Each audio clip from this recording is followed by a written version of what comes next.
Hoje é sexta-feira, dia de falar de tributos no agro. Com o advogado tributarista especialista em agronegócio, Eduardo Birbigê, hoje ao vivo com a gente aqui, Birbigê. Muito obrigado pela presença aqui, ao vivo. É muito bom estar aqui de novo, Tavi. Muito bom. Vem cá, vamos lá. É o tarifaço, porque o nosso tema são os impostos do agro e a coisa azedou de vez agora e complicou. Na verdade, tudo que a gente viu aí até agora, o presidente da Apex, do ministro da Agricultura, são conversas que, olha, nós estamos negociando, nós vamos negociar, nós vamos montar comissões, aí o presidente Lula protestando, porque o Trump fala isso, fala aquilo, etc. e tal. Mas de seguro mesmo e concreto mesmo, a gente não tem praticamente nada, diferente do que outros países têm, Birbigê. Eu acho que está faltando aí diplomacia, está faltando tratar da economia e esquecer um pouco da ranheta política, que é o que está, né? Perfeito. Eu acho uma ingenuidade falar em contratar um escritório dos Estados Unidos. Isso é uma política de Estado. E o Trump tomou isso como uma questão pessoal, né? Então, ninguém vai conseguir negociar que não seja com o Donald Trump e deveria ser o presidente Lula. Como tu disseste muito bem, são equívocos da diplomacia. Isso começou lá em novembro, na eleição do Trump, não é de agora. O presidente Lula não se dignou a ligar para o Trump para dar os parabéns. Ele mandou uma correspondência para o Departamento de Estado, várias alfinetadas do Brasil, várias ironias nesse período todo. Construiu essa relação péssima. E o presidente Trump é muito nacionalista e leva as coisas muito para o lado pessoal, é uma pessoa muito severa. Agora é muito difícil consertar essa relação. E ele, como ele prometeu, né, América para os americanos, ele está olhando o interesse dos Estados Unidos. Então, por que essas reduções daqueles produtos da primeira leva, suco de laranja, aviões, por interesse único e exclusivo dos americanos?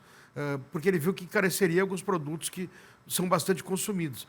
Então, na minha opinião, a única forma de conseguir avanço nisso, no curto prazo, seria o próprio presidente Trump e sua equipe analisarem alguns outros produtos e entenderem que seria melhor uma taxação menor para o custo para os americanos não ficar tão grande.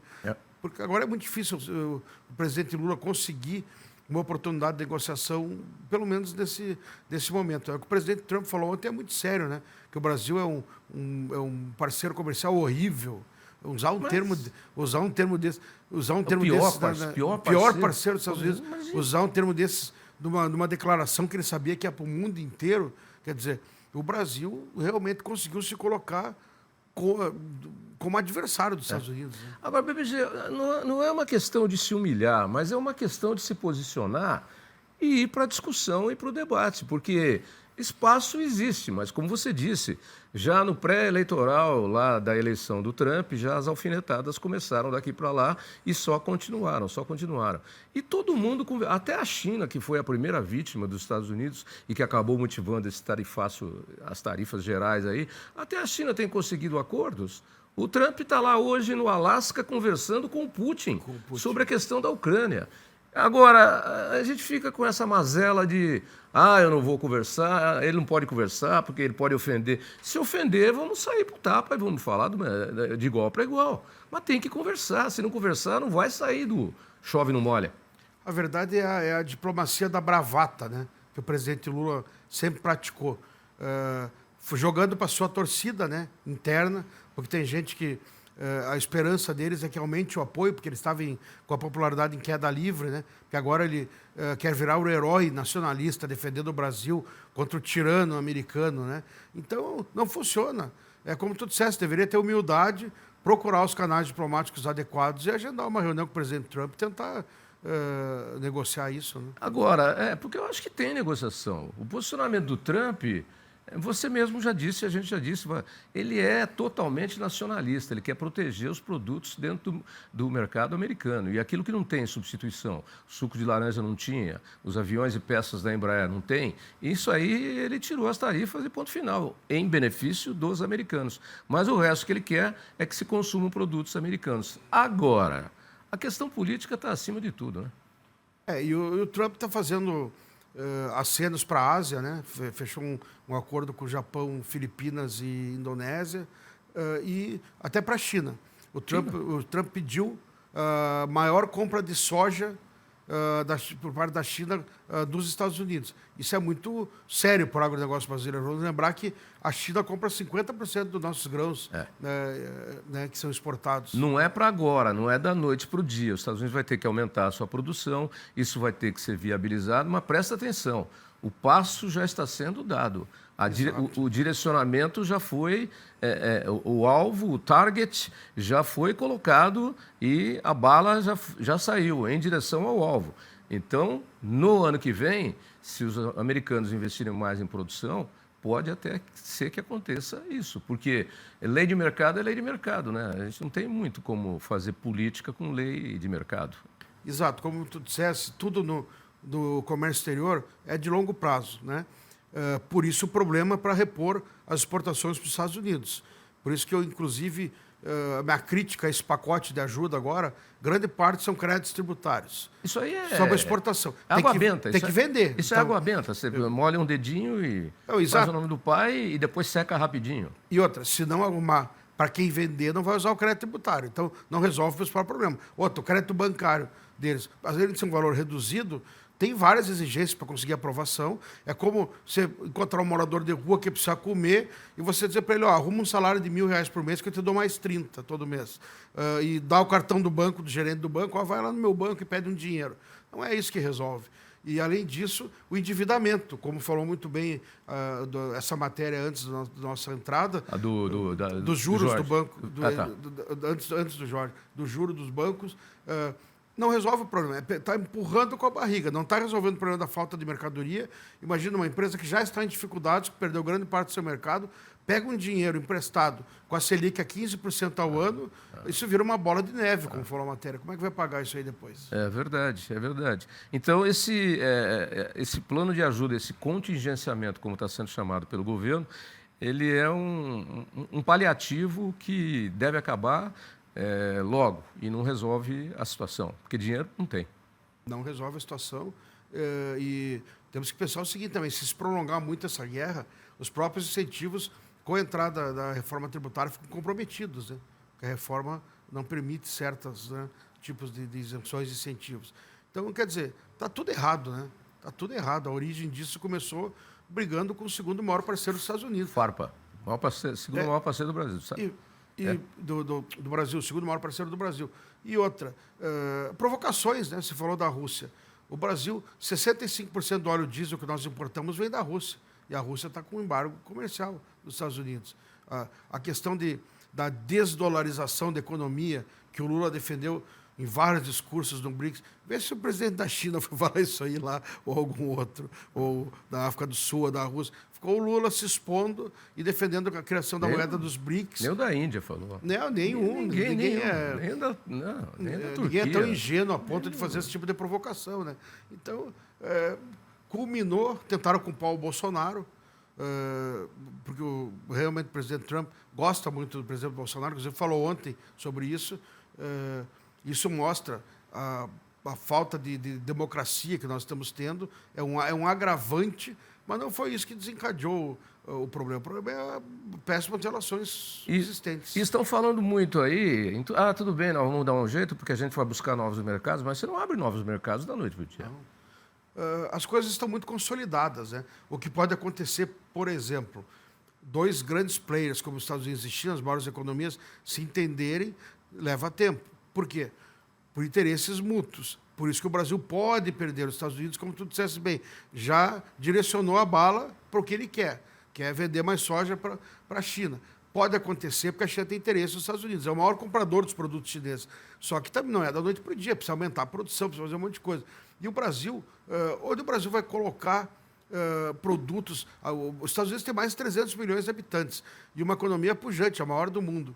Que outro país vai ter capacidade de absorver tão rápido o excesso de produtos, é o que vai sobrar para não vender para os Estados E Unidos. pagar tão bem como o Brasil recebe dos Estados Unidos, porque são, por exemplo, na carne, são cortes específicos, são tipos de gado diferentes, etc. E tal. O mercado americano é muito exigente. Então, você faz com valor agregado, mas você recebe com valor agregado. Onde é que você vai colocar isso da noite para o dia? Exato, não tem como. Aí nós vimos o ministro Haddad dizendo que isso poderia melhorar o preço do mercado interno por excesso de produtos.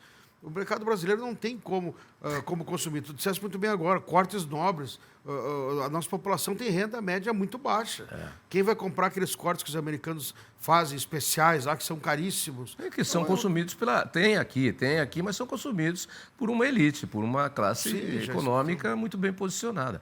E você não vai poder colocar esses cortes aqui no preço dos cortes mais baratos, porque você vai prejudicar o frigorífico e o pecuarista também. Como é que fica? Exato, não tem demanda. O Brasil não tem demanda interna para isso. Então, assim, são declarações, são erros atrás de erros que esse governo está cometendo.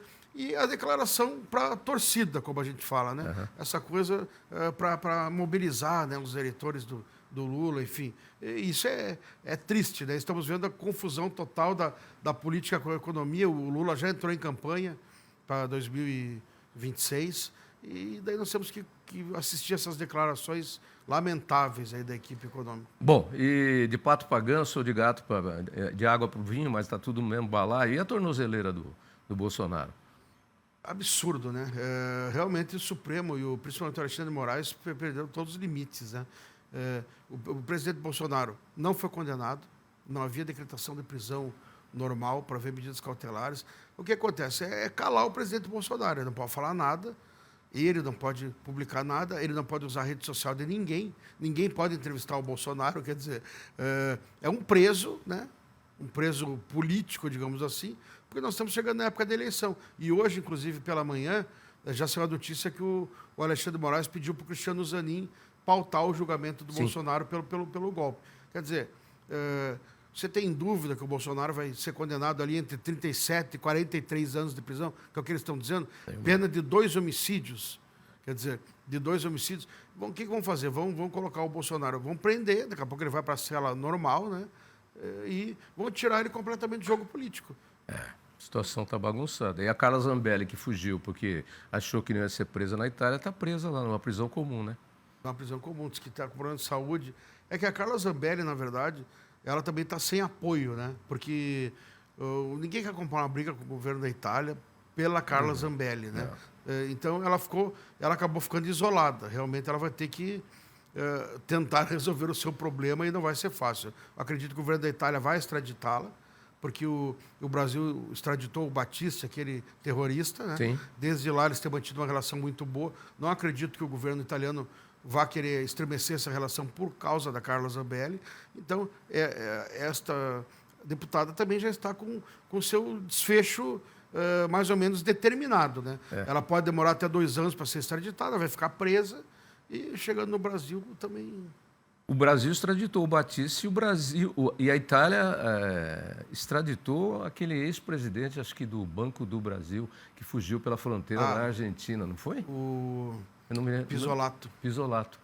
Que passou com uma carteira de identidade do irmão que já tinha falecido, documento falso e tudo mais. Passou ali na fronteira seca da Argentina e ficou 2 anos na Itália. Depois foi preso e foi deportado. Exatamente, o Pisolato também. Então, existe essa relação bilateral, né? Eles têm tratado de extradição. Então, acho muito difícil que a Carla Zambelli escape disso, né? E o presidente Bolsonaro, lamentavelmente, está sendo alijado completamente do jogo político, está sendo calado, não pode se manifestar. Você tem uma ideia do absurdo do controle. Tudo o ministro Moraes, lá para o lado pessoal, se sente ofendido. Ele ficou bravo porque o Bolsonaro mostrou a tornozeleira e falou que era uma coisa indigna. A manifestação de um cidadão. Não precisa ser um ex-presidente da República. Qualquer um tem o direito à base da democracia. Eu posso ser condenado a um processo criminal e posso criticar a decisão do juiz. Tenho que aceitar, porque tem que cumprir a decisão judicial. Mas não concordo com a decisão. Era o que o presidente Bolsonaro estava dizendo. E o Moraes achou isso um ato de incitação à população. O que é isso? Então, além de usar a tornozeleira, eu tenho que usar a calça comprida para esconder a tornozeleira. Não Esconder, posso andar de chinelo de dedo nem de bermuda. Porque se alguém fotografar, eu estou mostrando provocativamente. Então, você veja o nível que a gente chegou de controle, de censura. Eu nunca vi isso no Brasil. Eu era jovem da época do regime militar, não lembro bem, mas não era assim. Não tinha toda essa... e estamos vivendo isso. Mas não há ditadura, né? Porque o presidente foi eleito, enfim, essas coisas. É um absurdo isso. Me preocupa mesmo a economia. A economia me deixa muito preocupado com as consequências desse tarifaço, que não são para agora, hein? Isso aí já começou, já tem muita gente falando em demissão, em corte de produção, já tem muita gente com férias coletivas. Saiu aí, inclusive, estava nas manchetes do UOL. A Raizen, que é a maior usina do mundo, é uma produtora de energia, a Raizen tem altas dívidas, aí sérias dívidas. Com essas taxas de juros, essas pessoas que vão se endividar ainda mais vão ficar num beco sem saída. Em resumo, além do tarifaço, juros na estratosfera, 15%, inflação mascarada, porque a inflação está mais alta do que isso, dólar alto, carga tributária e ascensão, nós já falamos várias vezes aqui, só ano passado foi 10% de aumento real nos tributos federais, aumento de custo, déficit do governo. Quer dizer, é a fórmula do fracasso, né? É a fórmula do fracasso. E depois nós vamos ficar anos, quiçá décadas, tentando resolver esse problema, né? Infelizmente. Vamos lá. Vamos aguardar o que vem aí para a próxima semana e aí a gente começa. Tá voltando para Curitiba hoje? Volto hoje à noite. Então tá bom. Boa viagem para você, bom final de semana. E nos falamos em breve aí novamente. Vamos aguardar os próximos capítulos, né? Porque cada dia é uma novidade. Sim, sim. Nem sempre boa. Muito pelo contrário.